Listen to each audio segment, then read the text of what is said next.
Dear students, in this video we are going to study the remaining part of the chapter number 12. The chapter name is Reproduction in Plants, Class 7, Subject Science and CERT. So before starting that, let me recall what we had seen in the previous video of this chapter. In the previous video we had seen what is reproduction and the different types of reproduction. In the reproduction, we had seen that the reproduction means the production or the formation of new individual from the parents. So that is known as the reproduction. So this reproduction is also there in plants because the plants are living objects. So they also performs the reproduction. Then after we had seen the different types of reproduction, that is sexual reproduction and asexual reproduction. In asexual reproduction, we had seen that the plants produce the new young plant or young plant from the vegetative parts of the plants or without the seeds or without the formation of the seeds. They use the different methods for the reproduction like vegetative propagation, budding, then after spore formation, fragmentation. So these are the some different methods for reproduction, asexual reproduction in plants.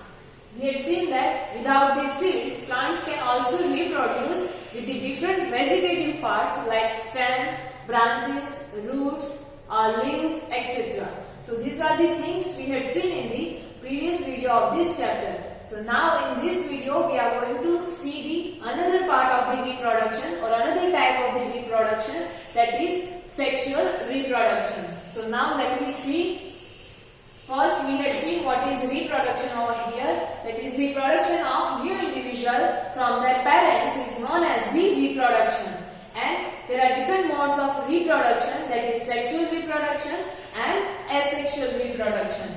And in asexual reproduction, the plants can grow new young plant with the help of vegetative parts of the plant, that is leaves, roots, branch, stem, etc. Here it is given to you, that is asexual reproduction. So in asexual reproduction, new plants are obtained without the seeds. In that first part or first time we had seen, that is vegetative propagation. In that we had seen that the plant can reproduce with the help of the different vegetative parts of the plants. Then after we had seen also some examples in which this vegetative propagation of reproduction is there. So these are some of the examples in potato, ginger, or in rose. This kind of reproduction is there. Then after next we had seen another part or another mode of asexual reproduction, that is budding. In that we had seen that through the buds a new young plant or new individual can grow. Like here it is shown to you. So that is budding, another mode of reproduction. Then after next we had seen about fragmentation. Like in algae, the fragmentation is that in which the individual will break into two or more than two parts, and each individual starts as the start working or start act as the new young individual. So that is fragmentation. Then after we had seen the spore formation, in which through the spores the new young plant can grow. So this is the asexual reproduction in plants. Next is sexual reproduction in plants, from where we left. So you have learned earlier the structure of flower. We had already seen the structure of flowers, different parts of the flowers. So now we can identify the different parts of the flower. So you know that the flowers are the reproductive parts of the plant. We know that the flowers are the reproductive parts of the plant from which a new young plant can grow. So there are some parts of the flower is given to you, that is stamens. First one, that is stamens, are the male reproductive part of the flower, and pistil, it is the female reproductive part of the flower. So in the plants, the male reproductive part is stamen of the flower and female reproductive part is pistil from the flower. So these are the two reproductive parts of the plant, male and female, that is stamens and pistil. Here in the figure it is shown to you, that is stamen, and this one is the pistil. Here before that one activity is given to you. Take a mustard, China rose or petunia flower and separate it reproductive parts. You can take any of these flower, and then after you have to separate the different parts of the flower, that is pistils, stamens, petals, sepals, etc. And then after study these various parts of the flower, that is you have to mainly observe the stamens and pistil. Flowers which contains either only pistil or only stamens are called the unisexual flower. So now it is not necessary all the time that all the flowers contain these two different reproductive parts of the flower, that is stamens and pistil. It may be also possible that flower only contains the pistil either, or it only contains the stamens. So such kind of flowers are known as the unisexual flower, which contains only one reproductive part of the plant.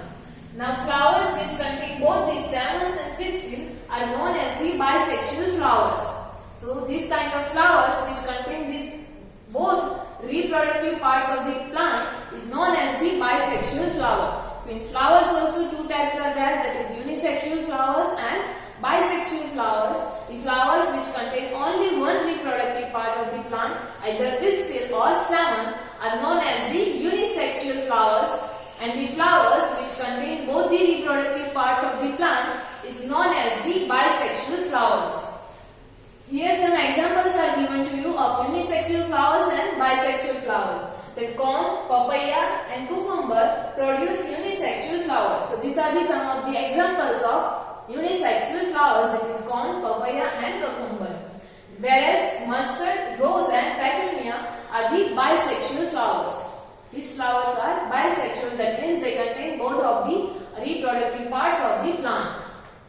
Now both these stamen and pistil, here it is shown to you.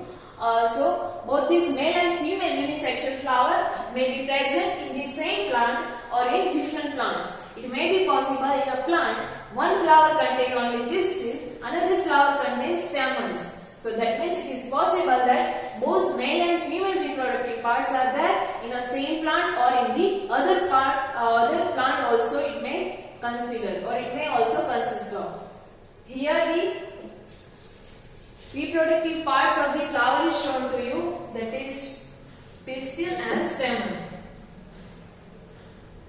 So this one is the stamen, male reproductive part of the plant or flower, and here also two different parts are there. This upper part is known as the anther, and this part is known as the filament. This part is known as the filament. So this is the male reproductive part of the flower, that is stamen. Now next, here in the next figure, the female reproductive part of the flower is shown to you, that is pistil. So this one is the pistil. Here three other different parts of the pistil is shown to you. This upper part is known as the stigma. Then after this filament-like structure is known as the style, and this one, which is swollen part, is known as the ovary. And in ovary, small hole-like structure, or you can say or small boxes-like structure is that, which is known as the ovule. We cannot see this by our naked eye. This is the microscopic structure which contains the female reproductive cells of the plant. So this is ovule. Female reproductive parts of the plant, that is pistil. So now let me see how the reproduction take place in the plants. Now could you identify the anther and filament of a stamen? So that we had already seen the anther and filament of the stamen, and anther contains the pollen grains which produce the male gametes. We had seen anther in the stamen, so this anther contains, or it produces the male reproductive cells, which is known as the pollen grains. This pollen grains is produced by the anther, and it is known as the male reproductive cells or male gametes. A pistil, whereas a pistil consists of stigma, style and ovary. Now ovary contains one or more ovules. We had seen that microscopic boxes-like structure, which is known as the ovules, and it contained by the ovary. So this ovule, it contains the female reproductive cells, or you can say female gametes or eggs. So this female gametes or egg is formed in the ovules. So that is the function of ovule. It produces the female gametes, and anther produces the male gametes in the flower. Now in sexual reproduction, a male and female gametes fuse to form a zygote. We know that in a sexual reproduction in human being also, the male and female gametes, they fuse with each other, and after fusing it will form a single cell or a cell with a single cell structure, which is known as the zygote. And further this zygote is developed into embryo and then after into a new young plant. So that we will further see. Now here Bujoho wants to know that how the male gametes in pollen grains reaches the female gametes which is present in the ovules. If you will see, or if you will observe this figure of the flower, then you might has the same question like the Bujoho. That in anther, the male gametes will produce over here in the anther, and female gametes is here somewhere in the ovules. So how these male gametes will reach to these female gametes for the reproduction or for the fusion. So next for that is pollination. Pollination is that by which these male gametes reaches to the female gametes. Generally, now let me see what is pollination. So generally pollen grains have a tough protective coat which prevents them from drying up. Now these pollen grains which are generated or which are formed in the anther, they have the hard structure, or you can say hard coat or hard layer by which they can protect themselves from drying up. Now since these pollen grains are light, they can be carried away by the wind or water. These pollen grains which are formed over here in the anther, they are lighter in weight, so they can carry away by the air or water. That means they can be easily transferred by the air, blowing air or water. That means wind and water. Then after what takes place, let me see. Insects, other factor is also responsible for this pollination, that is insects. How? So these insects visit the flower and they carry away the pollen on their bodies. Insect, we see sometimes that insects are sitting on the flower. So they came to the flowers, or they visit the flowers, and by that, after that, the pollen grains they will stuck to their bodies, and then after this insect will go to the another flower. So this is how also the pollen grains reaches to the female gametes, or you can say the egg in the ovules. Some of this pollen lands on the stigma of a flower of the same kind, and the transfer of pollen from the anther to the stigma of a flower is known as the pollination. Here in the figure, let me see. From these pollen grains, from this anther, these pollen grains, it will carried away by the wind, water or insect, and some of these pollen grains will land on the stigma of the flower. Here on the stigma of the flowers, so the landing of these pollen grains from anther to the stigma of a flower is known as the pollination. So this process is known as the pollination. The transfer or the landing of pollen grains on the stigma of a flower from the anther of the flower. So that is known as the pollination. So now there are two different types of pollination is that is self-pollination and cross-pollination. Let me see what is the self-pollination and what is cross-pollination. So if the pollen lands on the stigma of the same flower or the another flower of the same plant, then it is called the self-pollination. We had seen that pollen grains land on the stigma. So if the pollen lands on the stigma of the same flower, that means anther and stigma are from the same flower. Otherwise, another flower of the same plant. The two flowers, or we know that there are many flowers in a plant. So if this pollen from the anther, it will land on the stigma of the same plant or same flower, or the stigma of the another flower from the same plant. This is the plant. It has the two flowers. Here one flower is there, another flower is also there. So then if the pollen from this flower, it will land to the stigma of the same flower. Otherwise this pollen will land on the stigma of the other flower of the same plant. This plant is same. So that's why in this case this pollination is known as the self-pollination. Now there are many other different plants are there. This plant also has flowers. So when this pollen of a flower lands on the stigma of a flower of a different plants,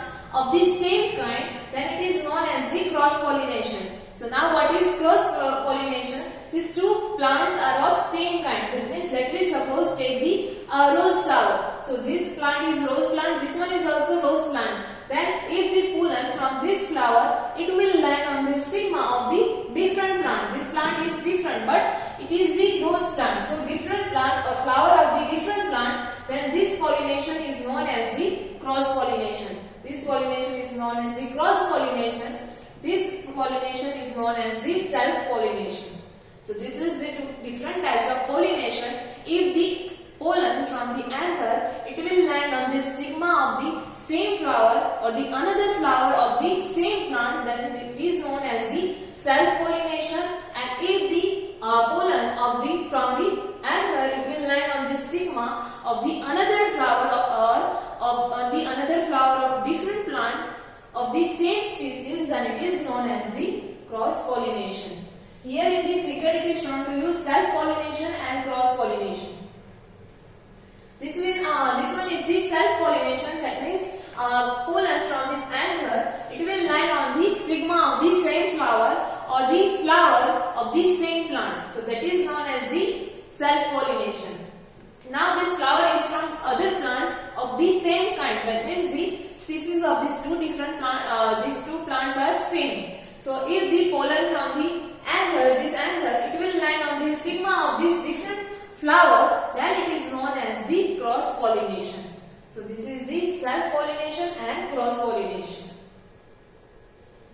Here Bujoho has another question. Let me see his question. Bujoho wants to know why flowers are generally so colorful and fragrant. Is it to attract the insects? We know that we all like flowers. They are fragrant as well as colorful. So why these flowers are colorful and so much fragrant? So because to attract the insect. Yes, Bujoho is right, to attract the insects like bees, then after beetles. So to attract such kind of insects other than that butterflies, also these flowers are colorful and fragrant, and this insect transfer pollen grains from one flower to another flower, or they are also known as the carriers or pollinators, which transfer or which are helpful in the process of pollination. So that is why they are so much colorful and fragrant. So that we had seen about the pollination, that means now the pollen grains reaches to the stigma. Now this one is the pistil of the flower. This part is known as the stigma. Pollen grains reaches to this stigma. Now how it will reaches to the ovule, in the ovary. So let me see that for that the next process is that is fertilization. The cell which results after fusion of gametes is known as the zygote. We have seen that after the fusion of the male and female gametes, the new cell formed, and that single cell structure is known as the zygote. The process of this fusion of male gametes and female gametes is known as the fertilization. Here it is given to you the process of the fusion of male gametes and female gametes to form a zygote is known as the fertilization, and after fertilization a single cell structure which is known as the zygote is formed. The zygote further develops into an embryo. After the single cell zygote produced, it will further develop, or from the single cell it is divided into 2 cell, 4 cell, 8 cell likewise, and it will further develop into the embryo. So this is the fertilization process. Here the figure is shown to you. This one is the pistil of the flower. These pollen grains, you can see that here pollen grains, or you can say germinating, it also germinates here. So this pollen grains reaches to this stigma. Now from this stigma, this pollen grains also has the pollen tubes. These pollen tubes, through these pollen tubes, this cell, or you can say male gametes, it will reach to the female gametes. The female gamete is already present over here in the ovules of the ovary. This one is the male gametes, this one is the female gametes, that is ovum and pollen grain. Then after, through this pollen tube, this pollen grain will reaches to the ovum, where it will fuse with the ovum or female gametes, and after this it will produce the zygote single cell structure, and further the zygote develop into an embryo. So the zygote formation take place here in the ovary. So here it is written that zygote formation. So this is the process of fertilization in plants with the mode of sexual reproduction.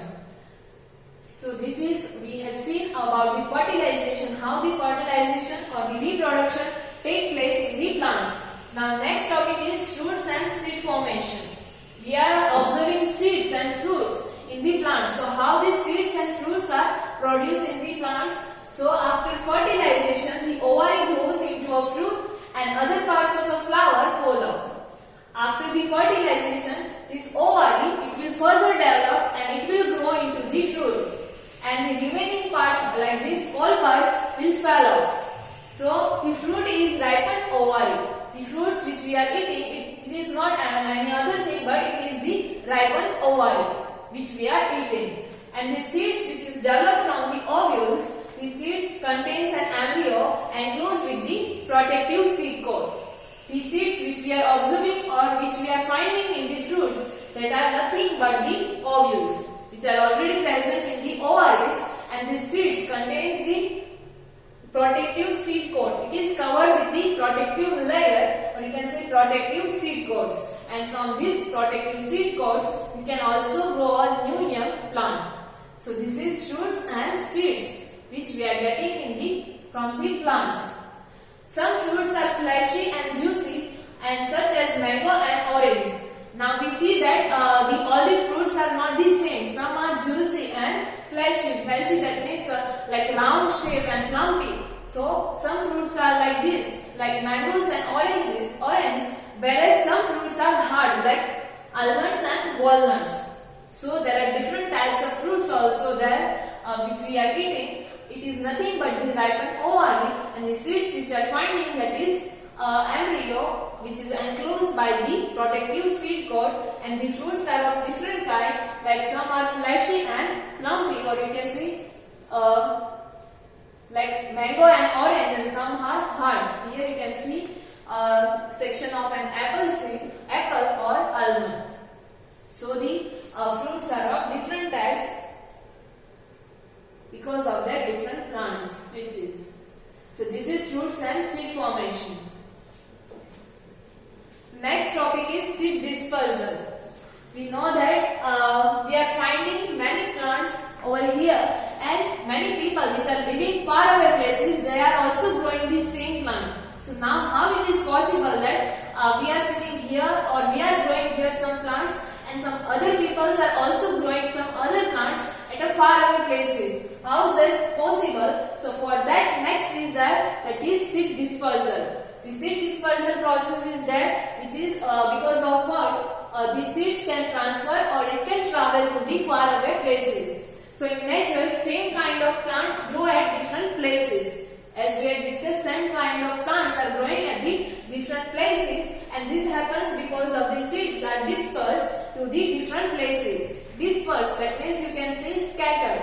These seeds are scattered to the different places, and that's why we find this possibility that same kind of plants can grow at the different places. Sometime after a walk through a forest or a field or a park, you may have found these seeds or fruits sticking to your clothes. If you had observed after walking in the park, forest, or in a land where there is so much of trees or plants are there, then you will find that many seeds, and other than that, fruits are also sticking to your shoes, otherwise your clothes. So by this also seed dispersal, or you can say seed can be transferred from one place to another place. Did you observe how these seeds were clinging to your clothes, or how these seeds are you can say sticking to your clothes?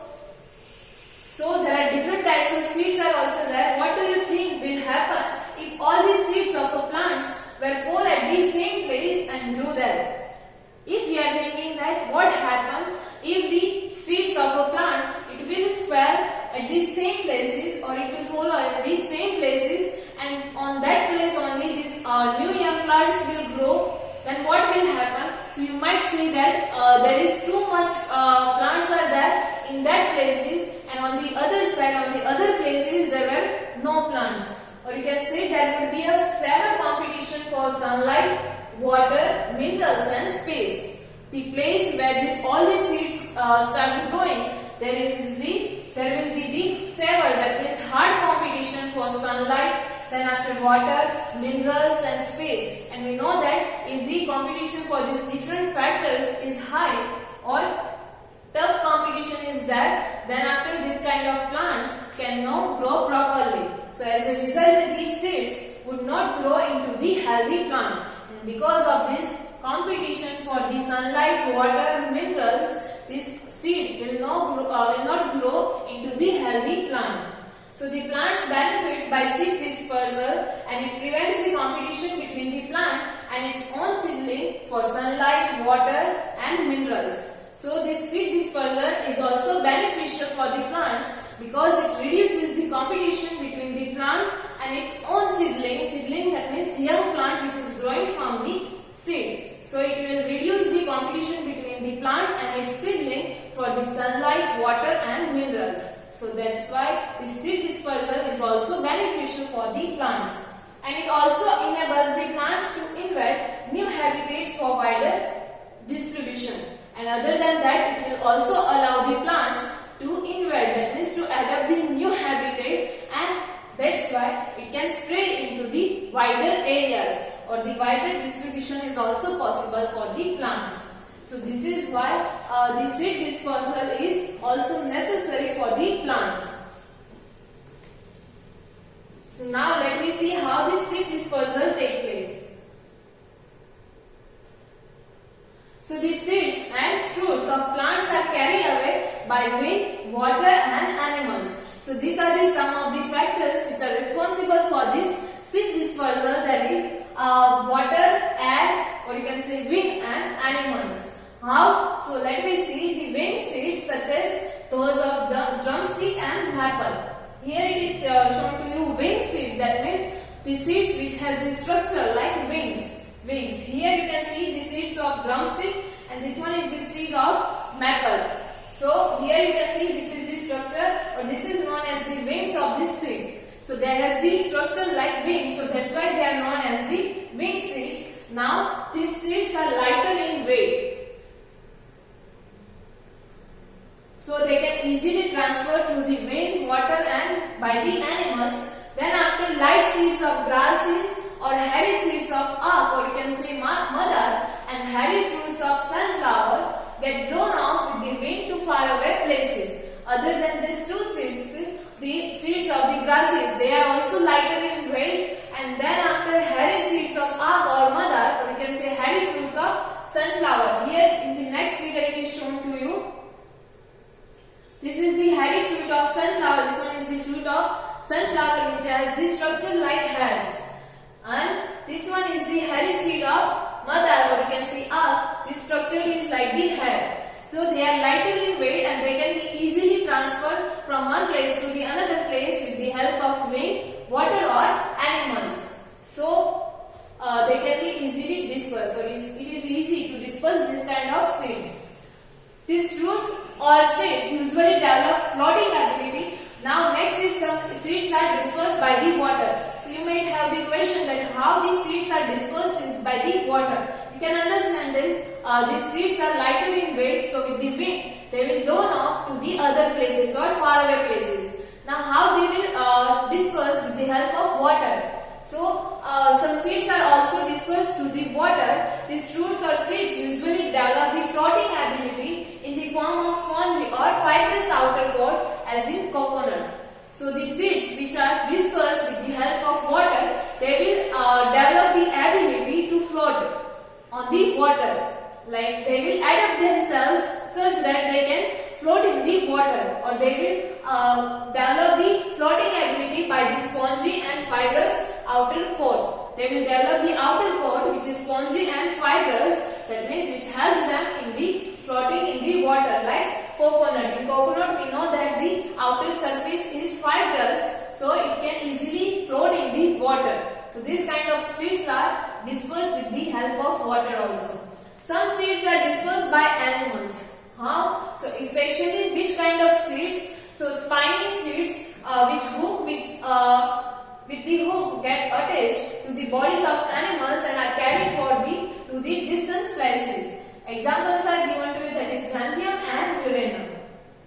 Some seeds which has these structures like spines or spiny seeds you can say, or which has these structures like thorns. This is the spiny structure. So these seeds which has this kind of structure, or the seeds, if you had seen this kind of seeds are there, xanthium and uranum has this kind of seeds. So they will attach to the body of the insects or animals, and then after wherever these animals are going, at these places they are dispersing these seeds. You might have also seen while going in the farm or in the forest, some of the sticky or seeds will stick to your clothes, and it is difficult to remove such kind of seeds. So this kind of seeds will stick to the body of the animals. If you had seen that, you will also find on the body of buffaloes, cow, also they are dispersing these seeds. These seeds, it will stick to their bodies, and then after wherever these animals are going, at that places they are dispersing these seeds. Here in the figure, the seed of xanthium is shown to you. This one is the seed of xanthium. It has this spiny structure. Here you can see that the structure is look like spiny. So the spiny seeds are dispersed by the animals also. So this is the seed dispersal. Then after some seeds are dispersed when the fruit bursts with these sudden jerks. Other than water, air and animals, some other seeds are dispersed when the fruit bursts with the jerk, or you can say when the fruit start bursting with the movement. At that time the seeds are also dispersed to the nearby areas, and the seeds are scattered or they are dispersed far from the parent plants, far distance from the parent plants. If the plant is here and here, if the fruit bursts, then after this seeds will disperse to the nearby area which is far from the parent plant. It might possible that some seeds are placing over here, or some seeds are dispersing over here. So they start growing new young plant over here. So in such cases also seed dispersal take place. Here examples are given to you that this happened in the case of castor and balsam. In castor seeds and balsam seeds, they are dispersing like this. So this is how the seed dispersal take place in the plants. After the seed dispersal, you know that from the seeds new young plant can grow. So this is about the reproduction in plants. So here our chapter gets over. That is chapter number 12, reproduction in plants. So before ending the chapter, or before ending the video, let me see the hard words for this chapter. These hard words you have to write in your notebook before writing the exercise. First one is that is asexual reproduction. Next is budding. Then after embryo, fertilization, fragmentation. Next one is gametes. Then after next is hypha, ovule. Next one is pollen grains, pollen tube, pollination. Then after next is seed dispersal. Then after next one is sexual reproduction, sporangium. Next is vegetative propagation, and last one is zygote. So these are the hard words you have to write in your notebook. And now let me see the summary of this chapter, what we had seen in this chapter. So in the chapter first we had seen that all organisms multiply or they reproduce their own kind. That means they perform the reproduction. Then after next we had seen that in plants there are two modes of reproduction, that is sexual and asexual reproduction.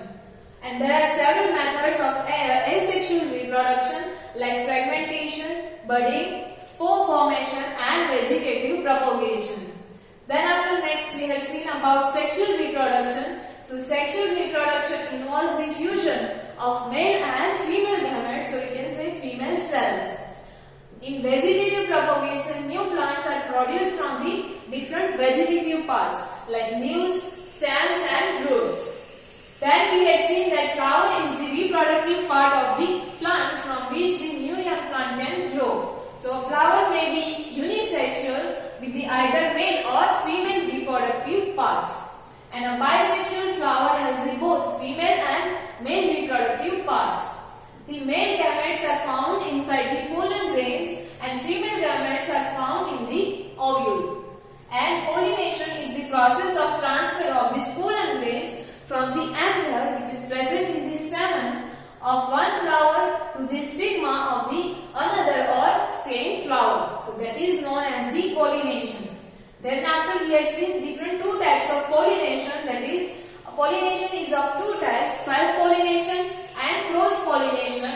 And in self-pollination, these pollen grains are transferred from the anther to the stigma of the same flower or the another flower of the same plant. Whereas in cross-pollination, these pollen grains from the anther, it will land or it will transfer from anther to the stigma of the another flower of the another plant. Then after we had seen that pollination takes place in plants with the help of wind, water and insects. And the fusion of the male and female gametes is known as the fertilization. Then after we had seen that this fertilized egg is known as the zygote. And this zygote further develop into the embryo. So the fertilized egg is known as the zygote, and this zygote develop into the embryo. And the fruit, what is fruit? We had seen that fruit is the mature ovary, whereas the ovule develops into the seed, which contains the developing embryo. Then after we have seen that seed dispersal is aided or it is done by the wind, water and animals, and this seed dispersal helps the plants to prevent overcrowding. We have seen overcrowding, that means the growing of plant at the same place or on one place. So that is known as the overcrowding. So this is seed dispersal is helpful to plants to prevent overcrowding. Then after, to avoid the competition for sunlight, water and minerals, and invade the new habitat or to get the new habitats. So these are the things we had seen in this chapter. In the next video we will see this textbook exercise for this chapter. Thank you.